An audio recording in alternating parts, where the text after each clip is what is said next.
Hey, good morning, guys. I'm super excited because while many churches are closed, we're in the church building today in Kids Kingdom. And so we want to talk some about the stories that we've heard and understanding that we have free will and free choice. So welcome back to Awake and Aware. I can be loud, I can be boisterous. Hey, it's good to see you guys this morning, and God bless you all. This is the day that the Lord has made, and let us be rejoicing and be glad in it. Listen, I was really glad when they said, let us come into the house of the Lord. We've been talking this week, just for one day, and now it's day 2, about free will. And you got free will. You got choices to go anywhere you want to go. You can do whatever you have access to get done. And so I want to tell you good morning, because God has blessed you with free will. God has blessed you with an opportunity to do as you choose. Ain't that cool? Yeah, I know it is. So good morning. How you doing, Sister Isel, Sister Livonia, Sister Tony? It's good to see you. Cousin Connie, God bless you guys in Ohio. Listen, God let you get up this morning, Sister Trina, and start you. Well, he didn't even start you. You're about to start your way on the intellect, on the emotions, on the ideals that he's given you. And you're free. We's free. We're no longer slaves. We's free. But there's an important thing that I got to tell you about your freedom. You got to be careful how you use it. Today we're going to be in the book of Genesis, where we all get started here. And we're going to talk some about what did Cain do with his free will. All right, so let me read for a second, just for a minute, where it says in the book of Genesis, chapter 4. Chapter 4. You guys got that? Chapter 4. Get up. I know some of you all just rolled over. We're in Genesis chapter 4 this morning. You got to wake up. Here we are. So Cain kept his flock in verse 3. And Abel kept his flock, and Cain worked the soil. And in verse 3, the course of time, Cain brought some of his fruit of the soil as an offering to the Lord. Genesis 4:4, and Abel also brought an offering, the fat portion from some of the firstborn of the flock. And the Lord looked with favor on Abel and his offering, but on Cain and his offering, he didn't look with favor.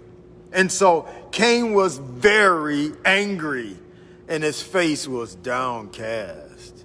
So then the Lord said to Cain, why are you angry? Why is your face downcast?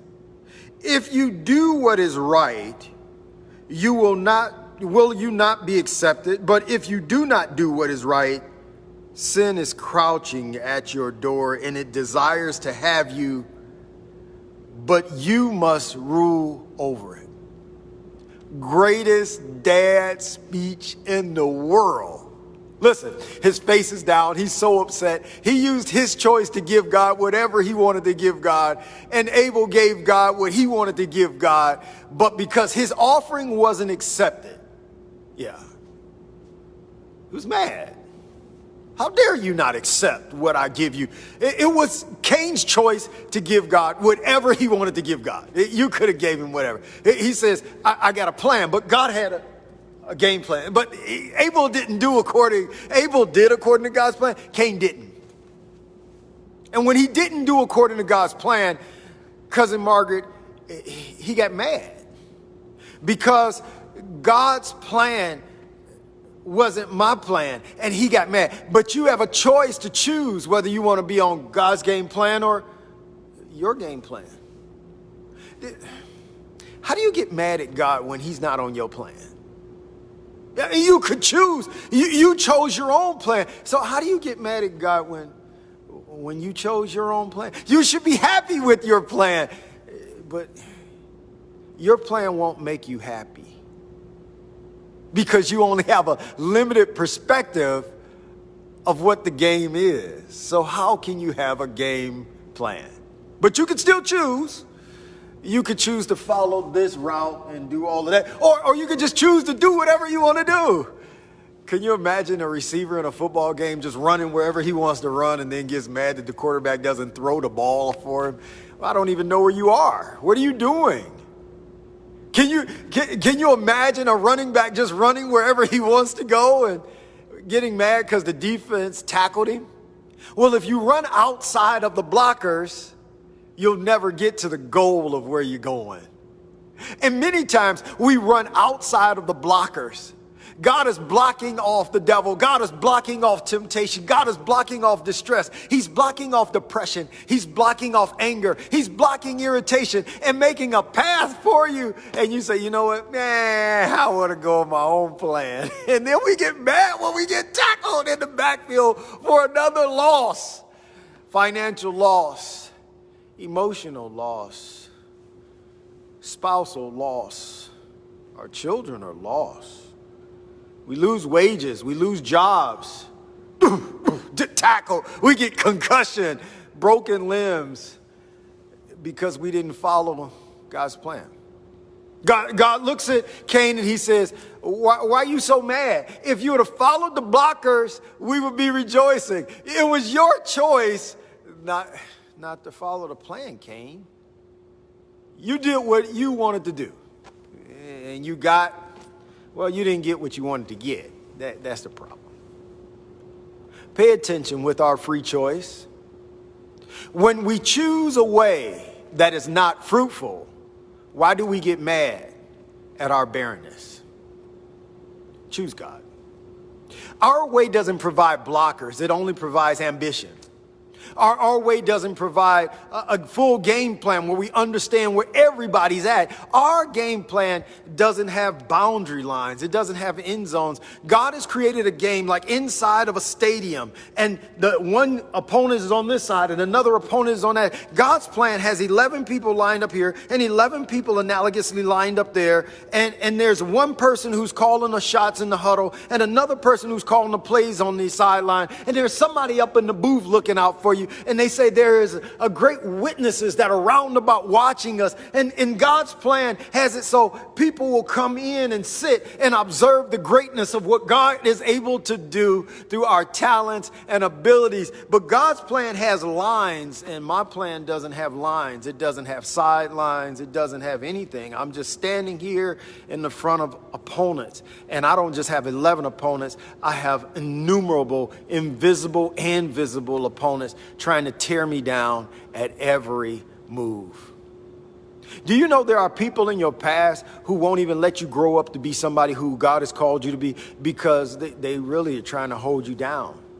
And maybe some of the things that we've done are held us down. But back to our text. This is one of the greatest things that God says. He says, why are you angry? Well, the right question would have been, what's wrong with you? What's your problem? Why are you angry, Cain? Even before Cain could answer, God said, I'm going to tell you why you're angry. Don't you know that if you do what is right, don't you know if you do what is right, you'll smile? I don't want to do that. That ain't me. Listen, if you do you, you didn't create a heaven or hell. How can you do you? I just got to do what I got to do. You didn't do anything. You came here naked. You going to leave here naked. I just got to be me. You don't even know who you are because you don't know what God has placed on the inside of you that he's trying to pull out of you. Well, I just got to do what I got to do for me, because everybody looking out for themselves. That's why everybody else is headed to hell. And the way to hell is wide, but the way to heaven is narrow. Listen, nobody has ever run through the line of scrimmage through a wide open gap. They only run through narrow spaces where the blocks are to get to the opposition so that they can score. If you want to get through the opposition, listen to what God tells Cain. Why are you so upset? Don't you know, verse 7, if you do what is right, will you not be accepted? You mad because I don't accept you. But why would I? If you don't follow my game plan, why would I put you in the game? If you don't come to practice, why would I trust that you're going to play? If you don't pray when things are good, why should I listen to you when things are bad? If you don't follow the course that I've created, why would you complain when you can't survive off-road? Listen, if you don't appreciate the face I gave you, why in the world would you spend money on getting something else to cover up what I've blessed you with? If you don't like what I've done and prepared for you, then why are you so upset? Don't you know if you do what I say do, then you will be pleased when I am pleased? For the Bible tells me if I delight myself in the Lord, he will give me the desires of my heart. I may not like God's play, but if I just satisfy and accept his play and run with his play, he will make me a superstar. I never thought I would be on SportsCenter. I never thought I would be in the newspaper. Everybody wants to take a picture of me. I never thought I would be in the Hall of Fame. But because I followed after God's plan, I didn't like practicing. I didn't like bloody knees. I didn't like bloody elbows. I didn't like being knocked around in days and in and out of days in the rain when nobody else is watching. I didn't like going through all of those things, but it was a part of the process. It was a part of God's game plan. Without God's game plan, what are you going to do? It was God who created the heavens and the earth. And so in God's game plan, when I execute his plan, I'm pleased with the results, even when I'm fatigued from the process. Oh, I hope somebody got that this morning. I will be pleased with the results, even when I'm fatigued from the process. I will be pleased with the results, even when I'm fatigued from the process. Paul says that, listen, I was shipwrecked. I was beaten. But listen, I was pleased with the results of what was going to happen to me, even though I didn't necessarily like the process. I'm not sure that Jesus necessarily liked the process of being clothed in skin and being put in the womb of a teenage mother. I'm not sure if Jesus liked the process of being born in a manger. And I'm not even sure if he liked the process of living in Nazareth or having a ministry in Capernaum, talking to fishermen rather than talking to people who had fellowship at the synagogue. I'm not sure that Jesus liked the process of dealing with people who never believed in him and who always thought he was less than because his mother and father weren't necessarily outwardly married and this is my proud baby boy and he came before they got together. I'm not sure he liked the process of being down here on earth at all, with all of these sick and worn people and demon possessed. But you know what? He was so pleased with the outcome. He surely didn't like the process of being hung on a cross. He didn't like that. But you're right, Deanna. He understood his assignment and he understood that God's plan is greater than man. Oh, I'm hoping y'all get these nuggets we drop in this one. God's plan is greater than man.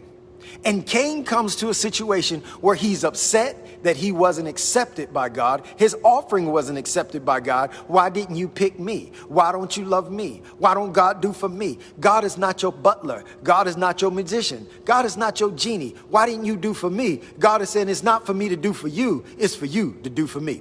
Because in the beginning, I created the heavens and the earth was void and without form. And then I put you here after working for a number of days so that you can do what I needed to get done, not for me to do what you want me to do. See, we got the plan all mixed up. Why is this so important to free will? Because you can do as you choose, but what we choose isn't always what we want. Have you ever asked for something and when you got it, it was like, I didn't really want that. You chose a plan and you chose a path, but I didn't really want that. I chose to go and get something to eat, but after I ate it, I really didn't want that. I chose to spend my money because I wanted to feel good with the spending. I wanted to be able to put the money down and call the shots and people tell, but after it was all said and done, I didn't have no more money and I just had a bunch of bags of stuff that I really didn't want that. Cain is sitting there going, but I really didn't want that. I made a choice, but I really didn't want that. Oh, she was fine, but I really didn't want all of what fine came with, because cute don't cook, and sometimes it's rude, and sometimes it's nasty, and I really didn't want that. He was nice looking, and he had a decent job, and he seemed like, but I really didn't want all of that other. I didn't want that. He said, why are you so upset? Don't you know that if you do the right thing and choose the right thing, Don't you know if you choose the right thing, you will be so satisfied and accepted unto God? But I'm not even going to get into making the wrong decisions, because God doesn't get into the wrong decisions. But he says, listen here, if you choose to do what's right, you'll be okay. We're in Genesis chapter 4, verse 7. But he says, but if sin is laying at the door and it's crouching and it wants you. Let me get into sin for a second. Sin is the idea where you miss the mark. You see God's plan and you just miss it. You understand what God wants and you just do what you want to do. You don't choose to do the mark. You don't choose to get it right. You see that you need to run off tackle, but you're going to run off center. You see that you need to pass the ball, but you're going to shoot the ball. You see that you need to be nice, but you're going to give them a piece of your mind. See, we ain't going to, you see? Yeah. Missing the mark is crouching. It's waiting for you. Being disobedient is waiting for you. It is not accidental. It's waiting for you. Being rude is waiting for you. Being unkind and unloving is waiting for you. Being foolish is waiting for you. You know foolish when you know right and you still do wrong and you say, God, forgive me for what I'm about to do. If you can say that much, then don't do what you're about to do. That's foolish. That's what foolish is. Foolish, every time you say, Lord, I know I shouldn't do this, it should be a light that goes off in your mind. Foolish. That's foolish. When you know that you should do this, but you do that, that's called foolish. Whenever you can stop and say, God, I shouldn't be doing this, but that's called foolish. So be wise. Know right, do right. Know the right plan, go the right way. It's called hitting the mark. But missing the mark, as God told Cain in the book of Genesis chapter 4, verse 7, missing the mark is waiting for you. It's not casually holding on. It's waiting for your mind to change and decide, I'm going to do what I'm going to do. It's waiting for you to go wrong. One of the best things about God's talk to Cain, he said, though it's waiting for you, you can overpower it.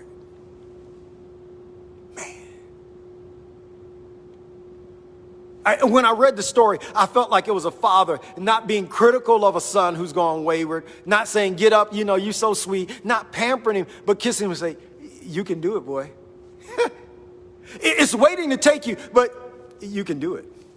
I know it's crouching at the door, but you can do it. And when you get up on this day, you know what? Sin is laying at the door, and your way is laying at the door, and the wrong way is laying at the door, and other plans besides God's plan is waiting to get you, but you can do my plan. I know you can, because I made you. I woke you up. I know you got breath, so you can praise me. I know you can do it. Come on, get in there, champ. Get in there. Put your dukes back. I know you're tired from yesterday and you're ready to quit, but you can do it. I mean, that's a dad, ain't it? I got a plan for you. And my plan is for you to prosper. My plan is not for you to fail. And then failure is waiting on you to quit. But this ain't time for to quit. Get up now. Come on now. I got it. You can do it. And this is what God tells Cain in the book of Genesis chapter 4, verse 7. He says, hey, sin is laying at the door and missing the mark and failure are waiting on you. But you know what? You can do it, champ. Come on now. You can do it. You can do it. Come on, get up. Hit the mark. Hit the mark. You can be nice to people who ain't nice to you. I've been doing it for millions of years for generations of people. You can do it. I know you need to smile today. You can do it. You need to read a scripture and encourage yourself. Oh, you can do it. I know you need to pray when everybody else is going around cussing around, but hey, you can do it. I know it seems hard, but you know what? You can do it. You can do it. You can do all things through Christ who strengthens you. Somebody in here knows how to be a base and how to be a bound. Somebody, I know money is tight, but guess what? You can do it. Still put your budget together. You ain't got nothing on the coming in side, but you got a lot on the going outside. So just tabulate, and say, you know what? I ain't got $569. I only got $132, but I can make up the difference somewhere. But at least I know where I stand because I know God's plan. Oh, I can do it. I ain't ready to quit just yet. I'm not ready to go outside of my mind just yet. God said, you can do it. You can do it. You can do it. I know it's waiting. I know it's trying to get you, and I know everything that you've learned all your life is not working. You can do it. You can do it. My plan is not too hard for you. You can do it. And God walks away. In the text, he says, you know what? When he gets down to him, he says, sin is crouching at the door. It desires to have you. But you must rule over it. I know there's another plan saying that you're the superhero and you can be okay, but you gotta rule over that. Because when you're not satisfied with God's plan and you choose your own plan, I know you got free will, but when you choose another plan over God's plan, you're gonna hurt somebody. And with your free will, we're gonna hurt somebody. The best people have hurt a lot of people. You're gonna hurt somebody. Cain kills Abel because of his frustration with himself. He abuses his free will and chooses to go with his anger rather than go with God's deliverance. I don't know who I'm talking to this morning or what day is about to come before you, but I want to remind you this morning, before you even get out of the door, that free will is a gift from God. But choosing God is a blessing to behold. And many lives have struggled and failed because with our free will, we chose foolishly. God is still saying, you can overcome it. For he tells Jeremiah, I have a plan for you. And my plan is for you to prosper and not to fail. Here's something we're going to talk about tomorrow, and I'm so excited to get there. God ain't scared of you. Oh, I can't wait till we get there. God is not scared of you and your free will. God ain't scared of you. Oh, he got a plan for your foolishness too. But you don't have to fail and you don't have to fumble. Listen, life will hit you hard. It will hit you than Ray Lewis coming through a Raven backfield screaming at you. Life will hit you harder than a linebacker. Life will hit you so hard, you'll be ready to fumble all you have and go away. So God is telling you, use your free will to follow me. If you follow me, I'll be your blocker. If you follow me, I'll be your way through the defense. If you follow me, I'll be the way to the end zone. If you follow me, I'll put referees in your way who'll blow the whistle when people treat you wrong. If you follow me, I'll come down and fight your battles.